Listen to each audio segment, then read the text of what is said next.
السلام عليكم ورحمة الله وبركاته. نحمده ونصلي على رسوله الكريم. أما بعد، فأعوذ بالله من الشيطان الرجيم. بسم الله الرحمن الرحيم.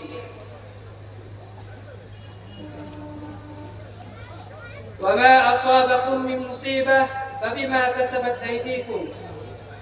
وقال النبي صلى الله عليه وسلم: إن الله يرفع بهذا الكتاب أقوما ويدعو به آخرين.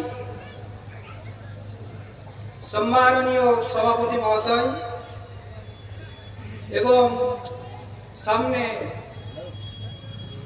উপবিষ্ট শ্রোতা মণ্ডলী, প্রশংসা মাত্রই সে মহান আল্লাহ পাক রব্বুল আলামিনের জন্য, যিনি আমাকে আজ এই মহতি উক্ত সভায় কিছু বলার জন্য তৌফিক দান করেছেন। সেই মহান আল্লাহ পাক রব্বুল আলামিনের প্রশংসা করে শেষ করা যায় না, তাই ছোট্ট বক্তব্য বলি আলহামদুলিল্লাহ।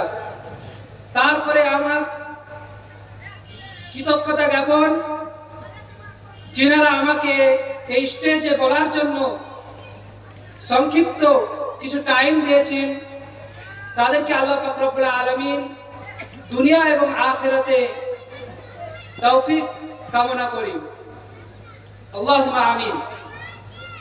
আমি কোরআন থেকে একটি আয়াত এবং রাসূল সাল্লাল্লাহু আলাইহি ওয়াসাল্লামের মুখনিসৃত বাণী একটি হাদিস পরিবেশন করেছি। সেই কোরআন এবং হাদিসকে সামনে রেখে আজকের সংক্ষিপ্ত বক্তব্য এটি করব ইনশাআল্লাহ। আমা তৌফিক ইল্লা বিল্লাহ। রব্বি ইশরাহ লি সাদরি ওয়া ইয়াসসির লি আমরি ওয়াহলুল উকদাতাম মিন লিসানি ইয়াফকাহু কওলি।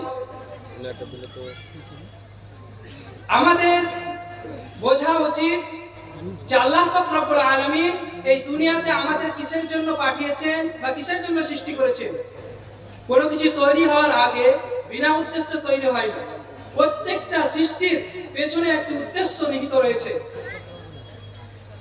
যদি আমরা সেই উদ্দেশ্য সম্পর্কে অবগত না হই, তাহলে আমরা জীবনে চলার জন্য কঠিন হয়ে পড়বে।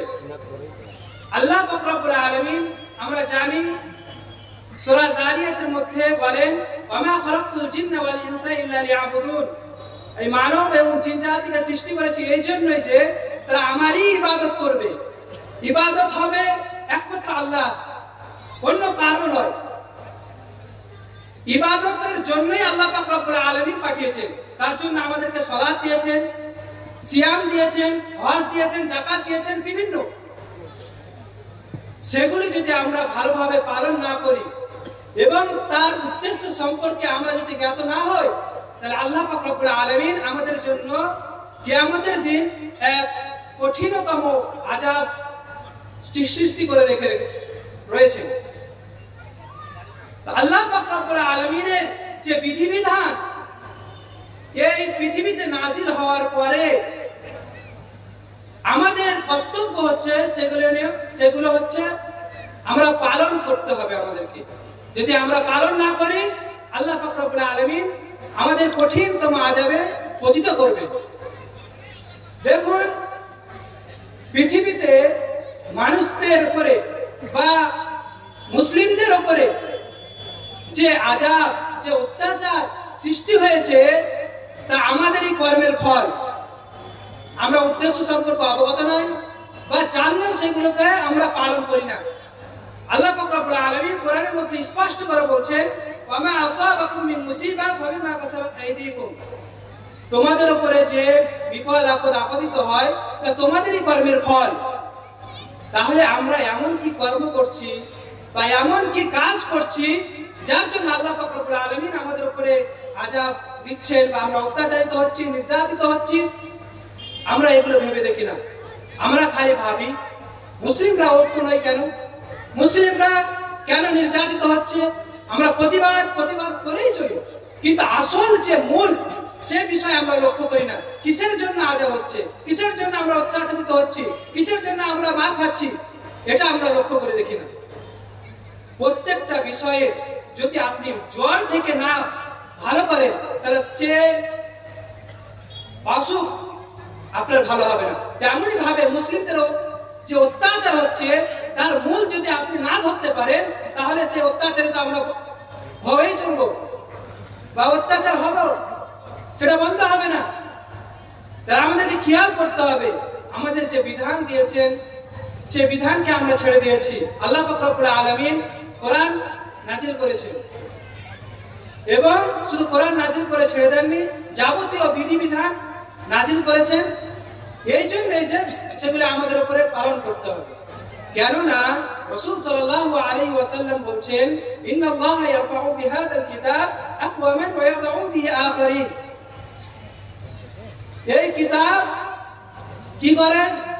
মানুষকে উচ্চ সম্মানিত করে, এবং এই কিতাব দ্বারা মানুষকে অসম্মানিত করা হয়।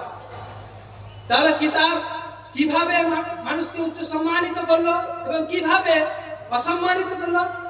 যে ব্যক্তি এই কোরআনকে নিজের জীবনে বাস্তবায়িত করবে সে হবে উচ্চ সম্মানিত, আর যে ব্যক্তি এই কোরআনকে নিজের জীবনে বাস্তবায়িত করবে না সে হবে অপমানিত, লাঞ্ছিত, সবকিছু। তাহলে আমাদেরকে ভাবতে হবে আল্লাহ পাক রব্বুল আলামিনের সৃষ্টির উদ্দেশ্য সম্পর্কে। যদি উদ্দেশ্য সম্পর্কে না জানি এবং তার যে বিধিবিধান আছে তার উপর যদি পালন না করি, তাহলে আমরা অত্যাচারিত হব। এছাড়া আল্লাহ পাক রব্বুল আলামিন আমাদেরকে বলেছেন, তোমরা দলে দলে বিভক্ত হইও না, ওয়াতাসিমু বিহাবলিল্লাহি জামিয়া। তোমরা আল্লাহর রস্সিকে আঁকড়ে ধরো এবং দলে দলে বিভক্ত হয়ে যাও না। তাহলে আল্লাহ পাক রব্বুল আলামিন এখানে বিভিন্ন দলে বিভক্ত হওয়ার জন্য নিষেধ করেছেন এবং ঐক্যবদ্ধ থাকতে বলেছেন। আমরা ঐক্যবদ্ধ কি ভাবি? যার তাওহীদ ঠিক নেই, যার ঈমান ঠিক নেই, যার আমল ঠিক নেই, তাকে নিয়ে আমরা কি ঐক্য করতে পারবো?